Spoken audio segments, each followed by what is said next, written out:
Hi, this is Marc Pitman, and the best advice that I ever got is the question, what if you weren't broken? What if you were actually perfect for this role? Ooh, Mark, that's so deep, dude. What if you were perfect for this role? What if you weren't broken? But wow, man. So where'd you learn that? That's Well, you fantastic. know Where'd what? you You get know that? what? Thank you so much. And I totally botched the in-between part. Hi, I'm Marc Pitman, the author of The Surprising Gift of Doubt. Well, I promise you, we're going to promote the heck out of your book because it's fantastic, So right? it's Yeah, like, the book oh is, yeah, no, I forgot the meat. I just had the yeah. buns. Who cares? The Who hamburger was cares? But it's empty. great advice. No, it's not, because we're going to talk about your book anyway. Nobody's going to remember from the first 3 seconds of the show the title of the book anyway. I promise we'll say it a lot, right? Because it's the surprising gift of doubt. So I doubt anybody will remember, That's surprising. right? Indeed, it is, right? Like our friend Kathy Clote's guest said on Right, LinkedIn, exactly. I right? knew I heard that Yeah, somewhere.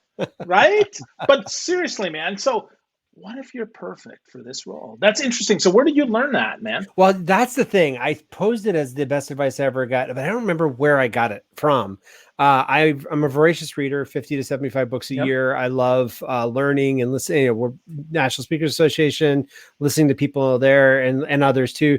But that's a question I found myself asking a lot lately as we've been getting ready for the release of this book. And I'm asking people and having those sort of, there are some questions you ask and people are like, yeah, it's good. And then there are some questions where it just seems like it's really resonating deeply within people. And that's what what if instead of being broken, what if you were the perfect person to address this situation?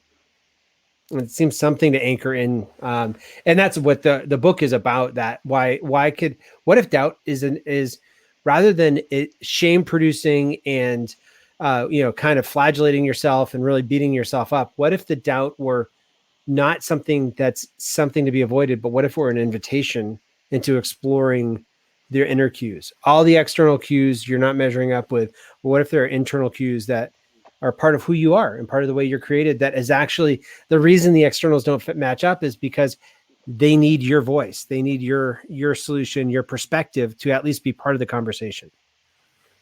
Yeah, that's I think that's right, and I say that being typically the weird guy in the room. Like I typically, like, from the outside in, I would say I'm not the guy that fits in those conversations. But I'll tell you what, to that point, the fact that I don't is often exactly why I need to be in those conversations. Because, because they don't need another yes person. They need someone who's going to say, well, maybe not. Well, maybe that works differently, especially like to your point, right? I hear that. I hear that in my heart, right? I hear that in my brain. Sometimes your first chapter, right? Listening to that inner nudge. I mean, I get that, man. I get that for sure. So when's the first nudge? Can you remember maybe one of the early nudges you got when you were working, Mark? Good gosh, that's a great question. Um, Nothing's coming to mind right now. I know that well, like a nudge came around. I thought I was going to be a church planter of vineyard churches in Sweden. I'm a nerd, and I am also like I try to listen to different areas of my life. I learned Swedish in 6 months, lost the accent, so they thought I was Danish or German, which isn't necessarily a compliment to Swedes, but it was a compliment to an American because they didn't know I was from America, which is cool.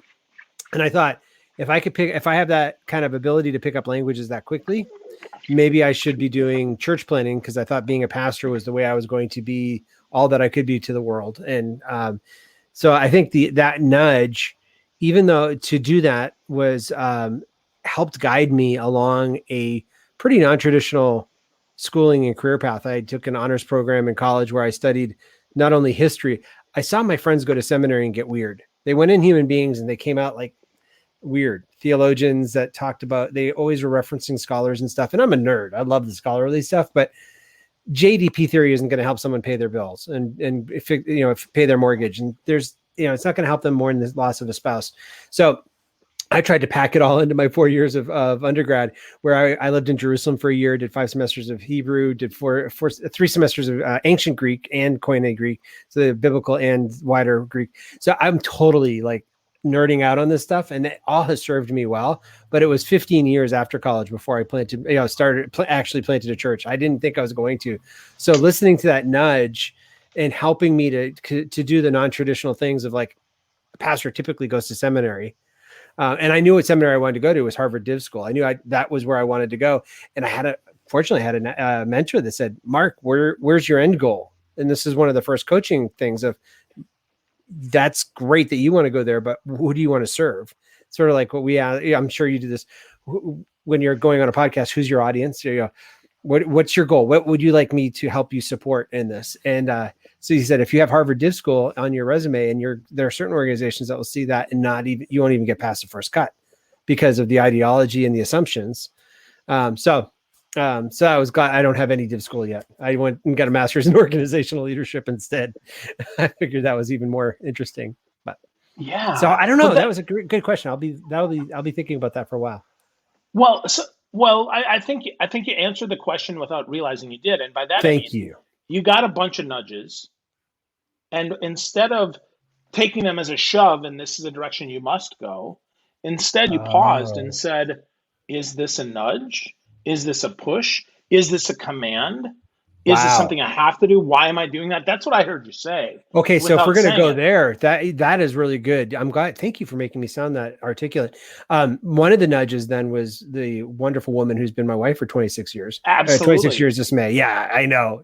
I was like, how long we can't go along without saying something amazing things about Emily. Hi, Emily. Yeah. So part of that in that college experience was I was really thinking, for whatever reason, that I had a couple of reasons, but I thought I was going to be a monk for a decade. I was fed up with dating because it objectified women and it made them. I couldn't enjoy a human being as a human being. I was forcing them through some sort of like spousal material sort of weird grid, and it was all about me and not about them, and that's not right. They have their own worth, and so humans do, and they don't need to be sifted through my filters. So I thought maybe hanging out with Jesus for a decade would be great and make me a better human being. And life vows are typically way long in that process. So I was in a group of people that were exploring their call to ministry. I was the only one that was thinking celibacy. That's weird for Protestants. We don't talk about that. It's probably weird for others too, but definitely for Protestants. And I met this really, really, really cool woman the day before classes started. And fortunately, she didn't know I was from Maine, because she saw my license plates after we met, because she was interested enough to want to get to know me better, even though she saw the Maine license plates, because she's from Maine and she had dated men from Maine, and she's like, no more, that's it. So yeah, as I'm on this process, I told her, even when we started dating, at one point we were further into dating. We didn't call it dating because I didn't know if dating was okay. It was a weird.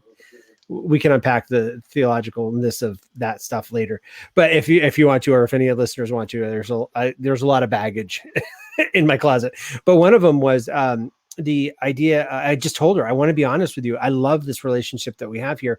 I think I'm called to celibacy for a decade, and I don't want it to become a bait and switch. So I just want you to know that. And I mean, people don't have these conversations, but it was what you were saying of, I'm aware of this input, and I'm willing to, like, I don't know what this is, but it seems like a path.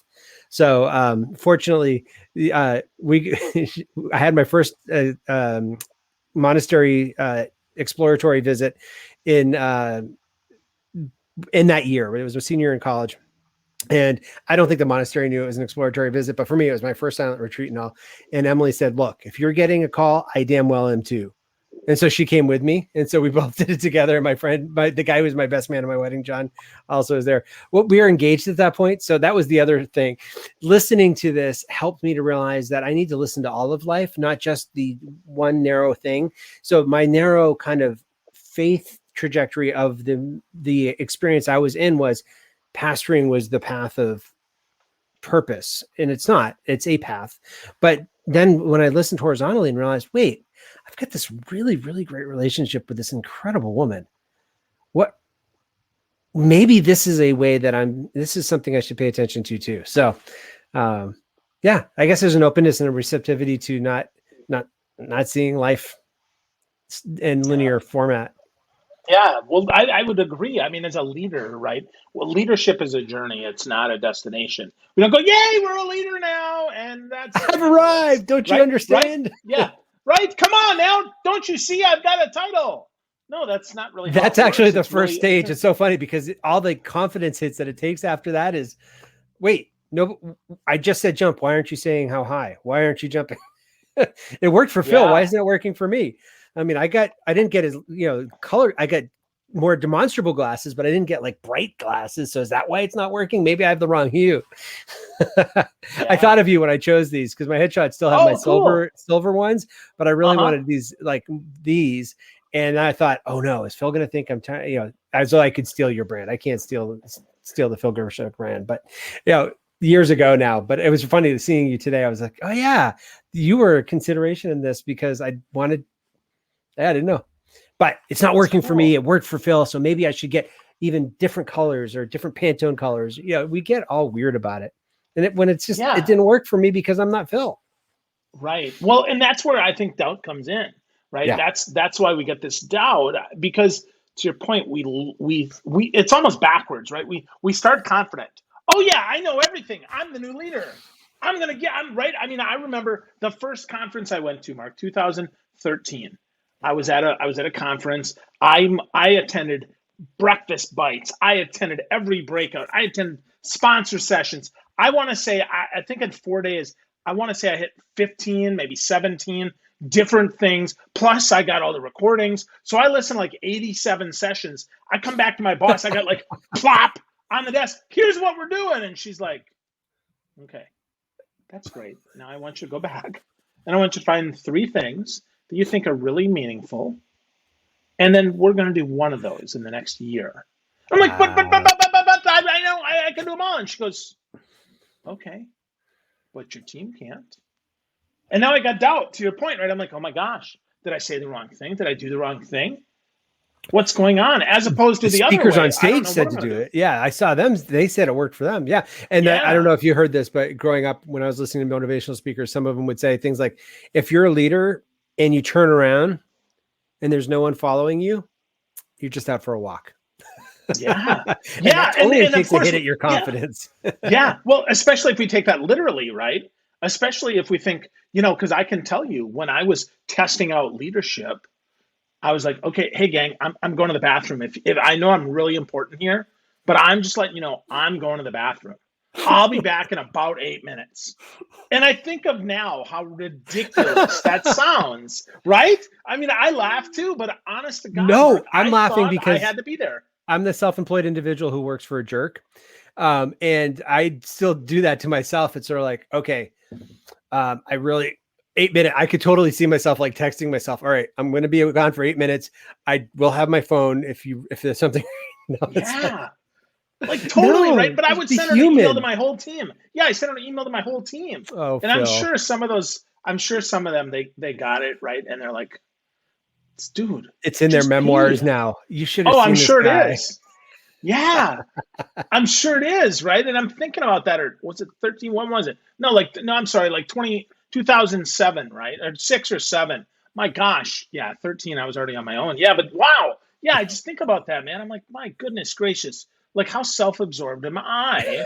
But then, right? But then and then I read your book and I get to chapter 6, right? Learning the stories that serve you. And I think, boy, that one sure doesn't serve me all that well. Oh. Why should I, right? Instead of what an idiot, boy, my team thinks I'm stupid. Instead, I can joke about it now with you. And actually later on, I did joke about it with them. Like, hey gang, I know that early on, I was a very new leader. I know that I don't have to do that. And I just want you to know you don't either. But that really made them laugh at first because, of course, right, that broke the ice. Some vulnerability. Now, of course, some probably still think I'm a terrible leader. That's why they quit. But the ones who stayed got the fact that, I was genuinely reflecting on this crappy story of I'm so important. If I'm gone for 5 minutes, the team's going to fall apart. What if something happens? What if somebody else walks by that doesn't see me there? Oh my goodness. Well, and that's a thing of this. I love that you made it a story that you took a story that wasn't serving you and you helped it to serve you, because I think one of the scariest things our caricature of leadership is we have it all together, because we look at the people around us that are leading and it seems like they're doing all right. They're really ducks on water. They're paddling furiously underneath the surface and just kind of calm on top, because they're not leadership is isolating. We move up into positions of increased isolation, and the higher we move up in an organization, the less supervision we get. So there's no cover in the same way that we're used to at different parts of our career. But also there's the fear that in the isolation that I must be the only one. So you don't want to be vulnerable because there are people that are not safe. There are people that are gunning for you. I know one person who on the call with the VP and the CEO said, I want to be the VP in 2 years. And it wasn't I think they might have thought it was like, I'm an aggressive go-getter, but it came across as I'm gunning for your job and I want you fired. It wasn't really a smart move, but so you have to be careful of those because those people do exist. So that's where I think the turning that vulnerability and being able to be self-referential and laughing.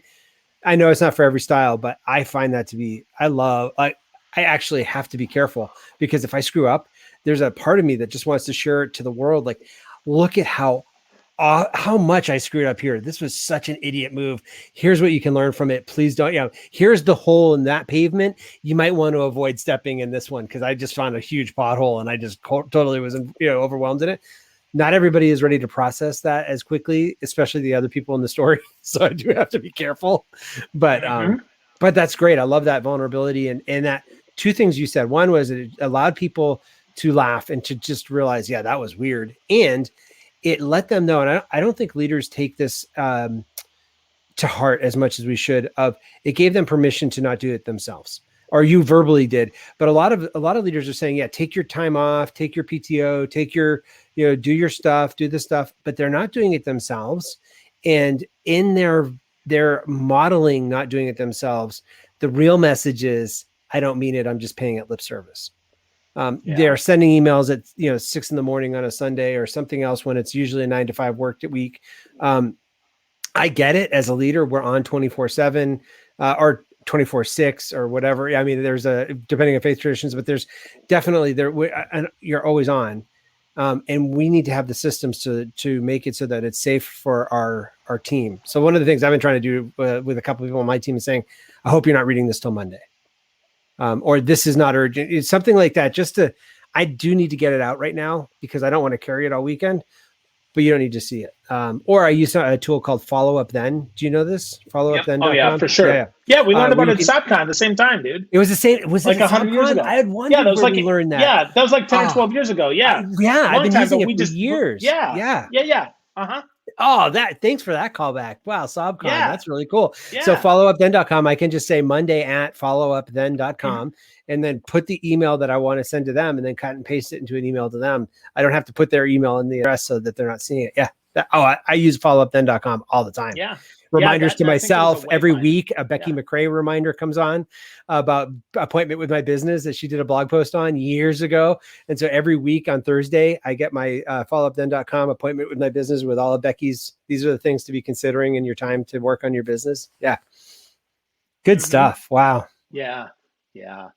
Crazy, man. It's crazy. So I think about that, right? As a leader, as someone who wants to model the right way, right? I mean, even like right now, I don't have any direct reports, but still, right? I mean, for my clients, responding to them at 10 at night sends the message that, hey, it's okay. Like, I'm okay. I don't really have any boundaries, in which case they're going to overrun them.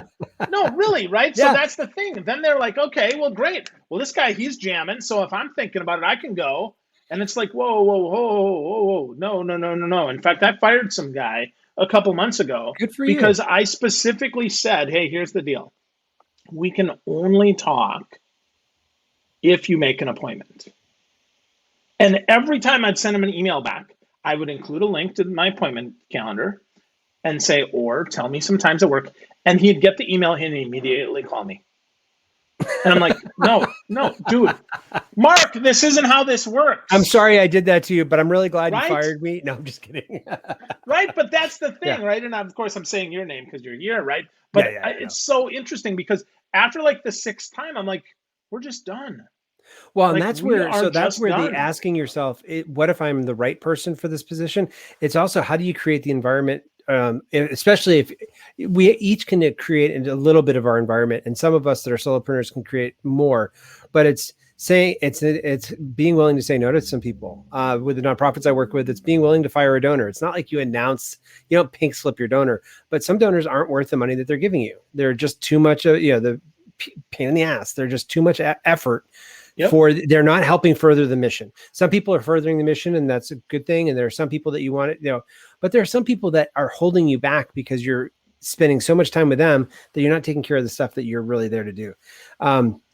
So I love that creating your environment around yourself and saying, so if you're a phone person, you might have been equally saying, no, call me on the phone, stop emailing me. It's just, but I love setting expectations with people. I try not to 8 to 5, I'm accessible.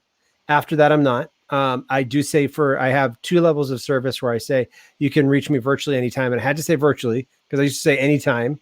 And I say life happens, the coaching calls keep us going on the process. Life happens in between the calls. So I want to be there to support. And I had 2 people in a 2-year period that thought I was a 40-hour-a-week employee for them. And it was sort of like, whoa, that is a higher fee than what you're paying now. So now I say virtually unlimited. And I've even toned it back a little bit more, but nobody usually takes advantage of that. And I do sincerely want to be there. If somebody's having an issue, I don't like having to wait for the week to talk to my coach. I'd like to just get a little input. So then we do have, there's once in a while you have to have a relationship defining talk, but not often. Yeah. It's usually really good. But it's because you start attracting the people that respond to that. The people that are not willing to work with somebody that has boundaries. There are plenty of other people out there that don't have them. I'm sure they could find them fine without a problem. Yeah, absolutely. There's more than enough people. And that's the other thing I was going to say is that I've been quoting this Phil Jones a lot lately with the seats at the table, where everything, this, everybody, we don't need all the clients, no matter what we're doing. We don't need all the donors. We don't need everybody to support us. In fact, we'd be overwhelmed and crushed if everybody started supporting us. It just asked ALS association with the Ice Bucket Challenge. They had to retool a whole bunch of things to figure out what do we do with all this money coming in. Would that happens to us? I understand, you cry me a river for them, but knowing that having the just taking this, giving yourself the space to realize, what if I only had 12 clients I was looking for? Helps you to be a lot more choosy, even with the pressure of bills and other things to take care of. So another thing, Phil, I'm just riffing, but you're inspired me. The other thing that you said about not having people that you report to now, I started realizing I'm in a similar situation, or no people that don't report to me. But I started so I have my seats at the table dashboard on Notion, and just above it, I have my team table. And I didn't realize how many VAs and other people I work with on my team. And so it hit me, and I don't know if any of them know that I do this, but I try to be as intentional with them as I would with a client. And I try to check in because I get really project based with each of them, because that's the relationship. It's a contractual relationship, but I want them to know that, it's kind of like with babies. If people that have kids when you're hiring a babysitter, you want to be like the one that they default to if they were given 2 clients. So you want to be the easier one to work with, the one that pays a little bit more, or just is easier to work with. So I really want people to know that I care about them as a person, not just as a production unit. So it's a new thing I put on my Notion dashboard. That's awesome. That's awesome. And when you're leading people, it's, whether they're virtual, in person, whether they directly report to you or they're contractual, I mean, you want to be the leader of choice. You want to be a leader that people say, you know what, Mark, I don't know what you're doing next, man, but wherever it is, I hope we'll keep in touch. I hope that you'll come with me. I hope that will happen. And a lot of that, I would argue, right, you actually hit this hard in chapter 9 about energizing your confidence and clarity. You have to have the confidence to know, first, you're not for everybody.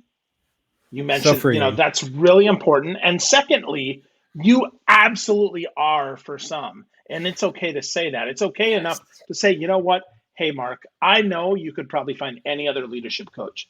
But you know what? If you came talk to me, that would be great. I mean, I'm sure you have that in your leadership coaching. Huh? Well, and that's the part about being okay with who you are. I mean, I've been told that everybody writes books that they need to read themselves.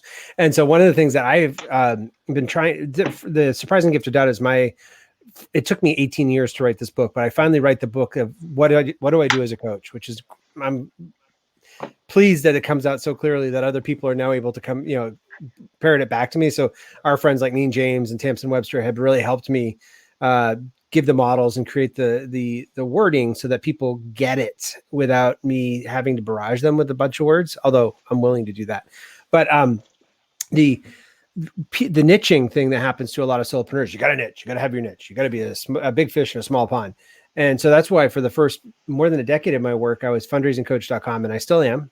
I love the term fundraising coach. Couldn't believe nobody else had the .com in 2003. I was like, all right, let me take that up. There's implied ROI and there's good stuff there, but I am bigger than that. And Emily was aware, able to continue reminding me, you're a vision, mission, leadership guy, which is what I am.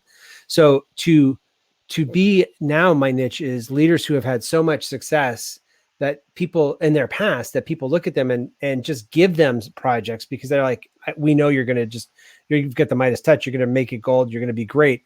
But they themselves don't know how they're going to pull that rabbit out of the hat again. They know that all the doubt that's racking them, but everybody else has this confidence in them.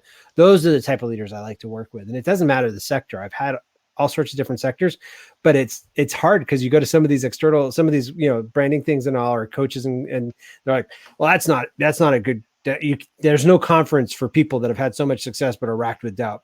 There's no publication for that, but there's life.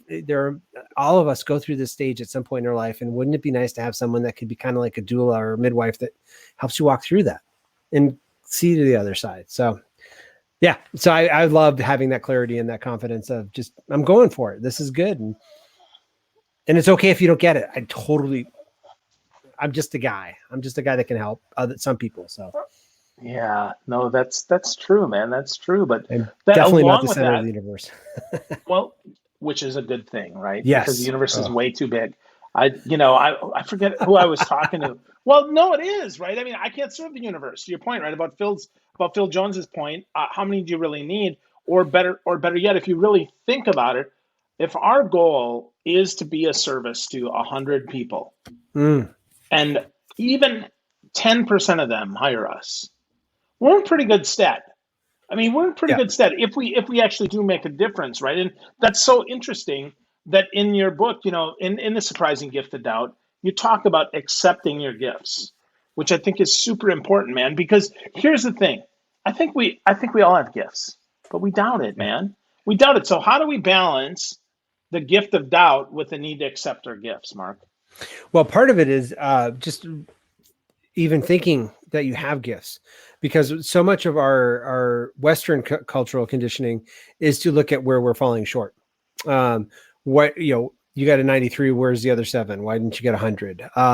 Here, yeah, you're doing great on these statistics in your job, but you're failing in these particular metrics. And so you need to work on these metrics without letting those metrics slide.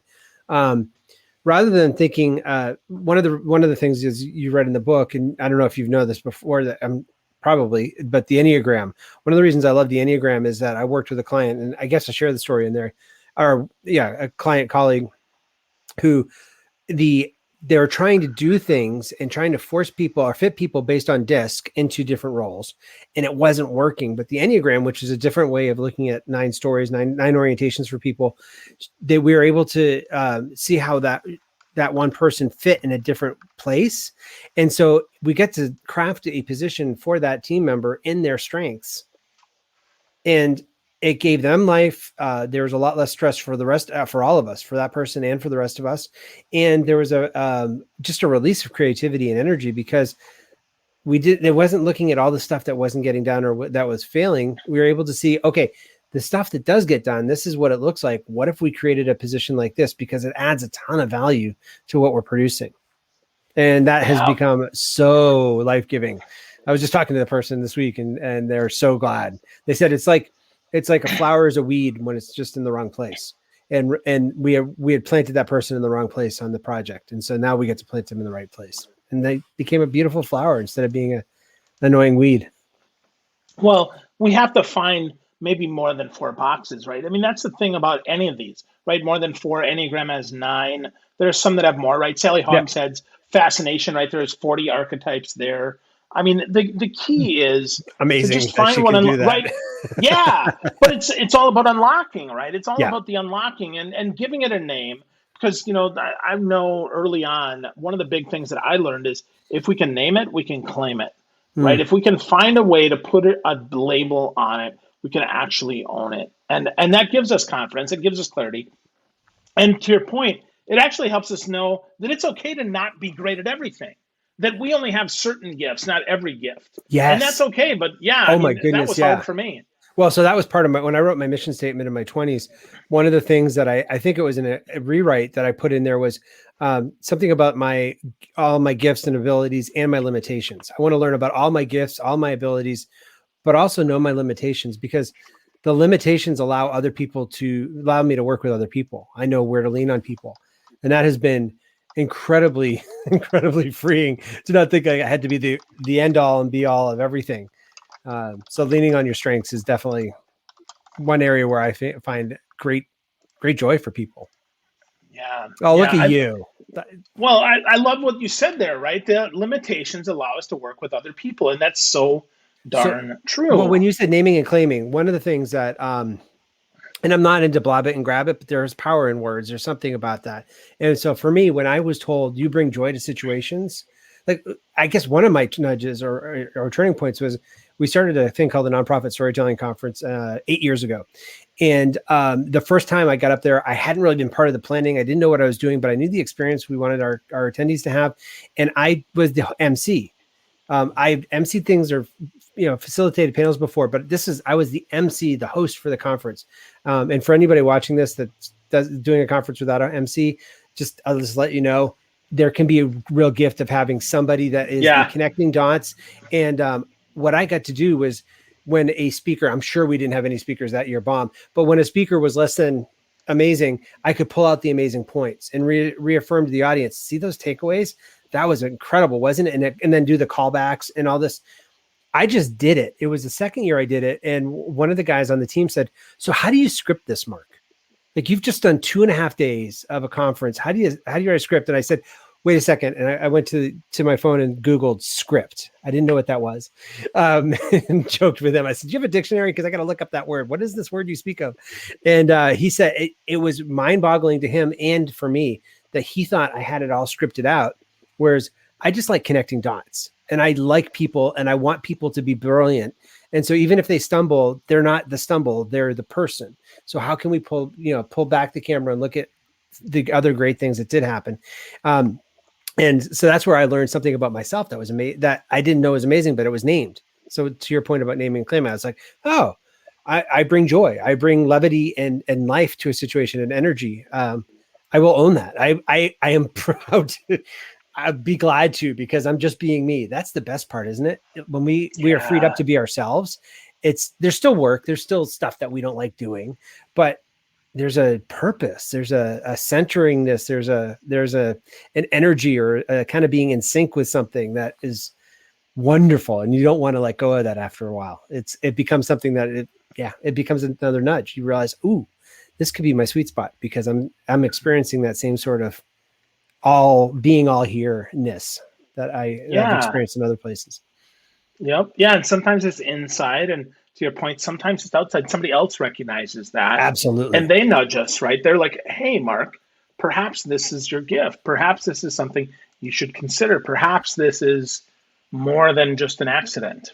Well, as a solopreneur, that's something that's been very helpful for me. Is one of the tells for me is if I get a lot of people asking me to do the same, wanting to pay me to do something that I don't list anywhere on my services. So the fake it till you make it gets a lot of bad press, which is understandable because it's used to beat up a lot of people. And I don't mean it that way or be inauthentic, but there is a fake it till you make it of, I'm going to trust the belief other people have in me in this and act as though maybe I can do what they are asking me to do. So one part of it was fundraising coach morphed into Conquered Leadership Group, in part because I had for-profit clients coming to me saying, look, we want to, I want to coach. I need leadership skills.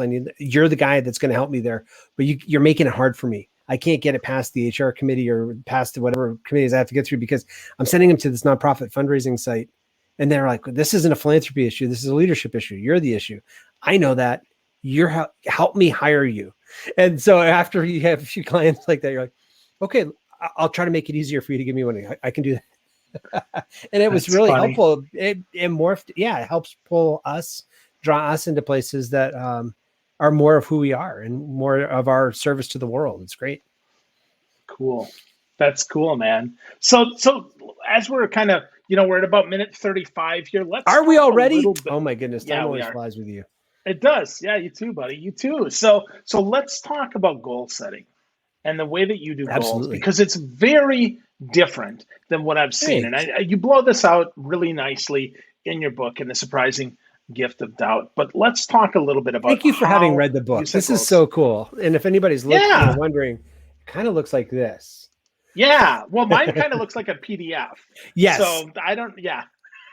You should have got, oh shoot. Okay. There is this coming for you too. I'm not worried about it. We'll talk about that. So no, but I say that. So no, but let's talk about about goal setting and how that happens around the Pitman household, because I think that's interesting. I'm not sure it's the Pitman fun. household, but around this Pitman.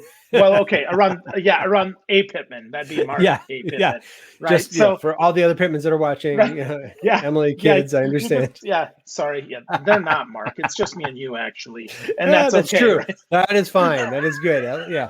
It's like talking to yourself. At least you're going to have a good conversation. Right. Yeah. That's right. Yeah. I argue way too much with myself, Phil, but yeah. So no, who wins? But in all seriousness, when you argue with yourself, who wins? The answer is yes. Oh, okay. So good. yeah. So let's talk about that, Marc. Let's talk about your goal setting, because that's interesting, right? Your list of 100 and how you break that down. Let's talk about that, because that's very different from what I've heard. What I've done, as people have heard me speak, I grew up in a family that had homework for schoolwork, and I had homework because I was a Pitman. And so I read a lot of sales literature and a lot of goal setting books, like Frank Bettger's How I Raised Myself from Failure to Success in Selling, and a bunch of other types of goal systems. And lots of them worked, but only in parts, getting things done. There's a Michael Masterson that had this email thing early in the 2000s. And so around 2003, I pieced them all together into what I call magnet goals. And if you Google it, you can find it. But I explain the whole thing in Surprising Gift of Doubt too. The first step is the list of 100 things that you want to do in the year, which usually blows people away. And many traditional goal setting people are like, that's dumb. You can't do 100 things in a year. But the reason I put it in there, or what I found working with people that have come to intensives and worked with me or coaching clients, is that the first 10 come quickly. It's usually job related or task related. And they throw some tasks on there, and I'm fine with that. You have 100 lines to fill. Put it all in there. Don't worry about filtering at this point.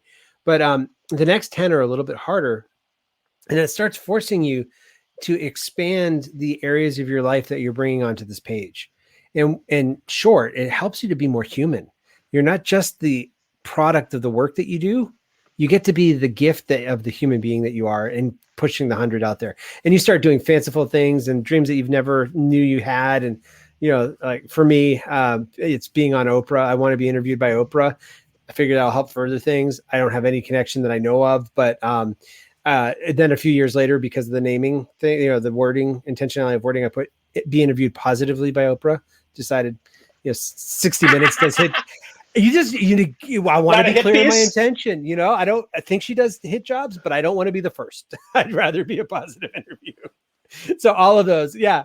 So, but I love that. And Phil, one of the things that's so encouraging about having, before the pandemic, I had people fly into Greenville, come to Greenville and work a whole day set aside. Because most of our times we don't give ourselves permission to think about ourselves and to reflect.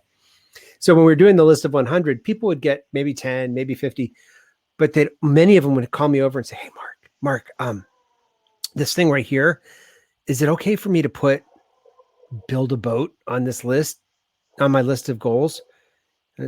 Yeah, it's your list of goals. You get to put whatever you want on there. And you'd feel the atmosphere in the room change, because people started becoming themselves more fully present. So you write the 100, and then the other step that is really cool is we're storytelling beings. Our operating system for our phone may be Android, mine's Android, and maybe iOS for some people, but for human beings, it's stories. So write the history of the future, review your 100 things, and then figure out, and it could take days to get the 100. You don't have to do it one sitting, but then figure out, what would I feel like if all these things were accomplished? What would people say about me? How would that make me feel? What certifications would I have? What positions would I have? Where would I be invited into?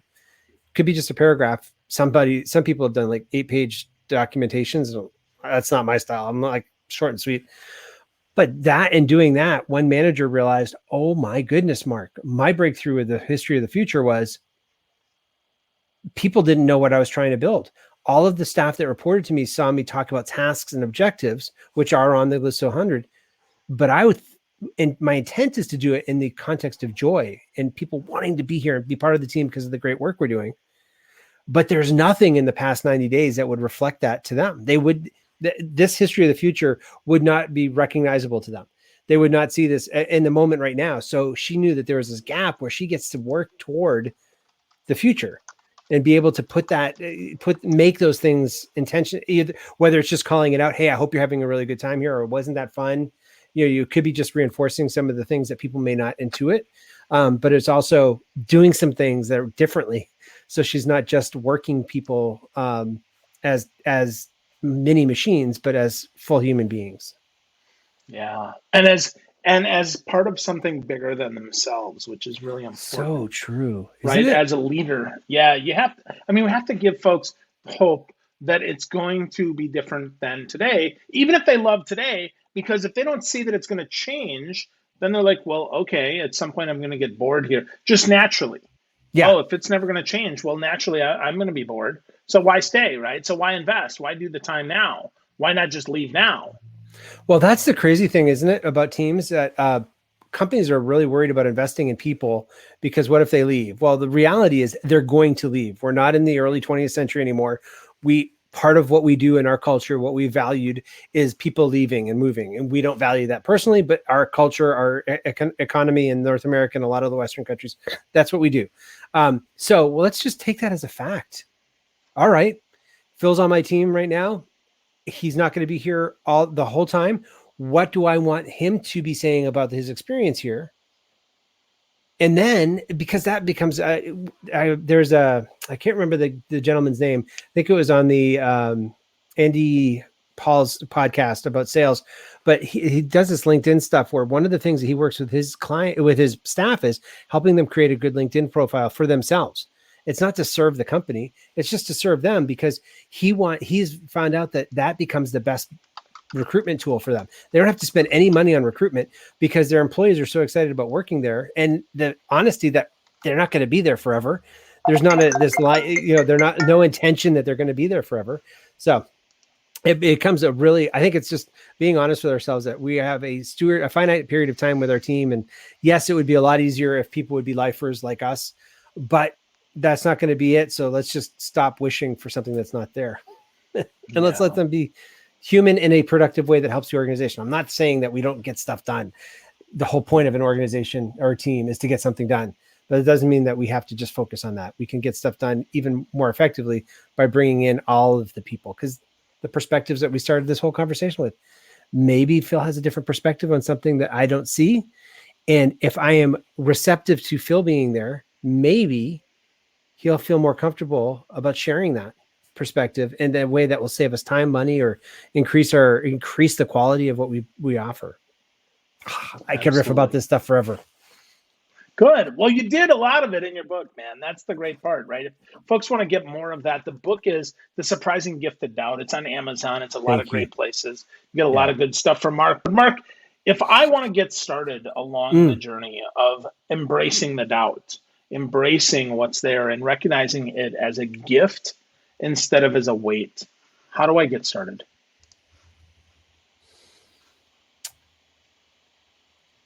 I think the start of embracing that gift as a doubt is the question of the doubt, acknowledging that the doubt could mean there's something broken in me.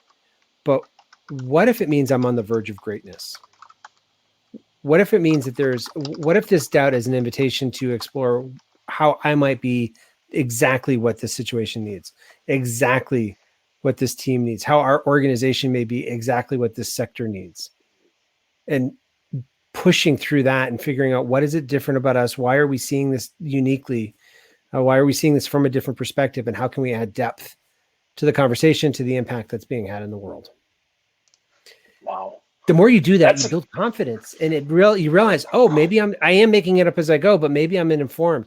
I don't know about you. I'm late 40s now, and like really late, like 50 next year. But in my around 45, I felt like something happened where It was as though I were playing checkers and I was doing really good checker moves, but the board was now Settlers of Catan.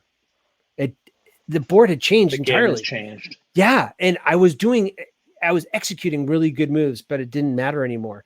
And so taking the time to be able to figure out why that is, it allows you to also see maybe there's something else that I'm offering. Maybe it's not that I'm failing at the job. Maybe the job has changed and I get to respond and grow into that. Maybe the job has changed. That's a great way to wrap this up, man, because that's a great way to think about the doubt that creeps in as leaders. Sometimes that doubt is overpowering, and sometimes it's just a little nudge to say, hey, maybe it's a little different game. Maybe the job has changed. Whatever it is, Marc, this was the perfect time to spend with you, my friend.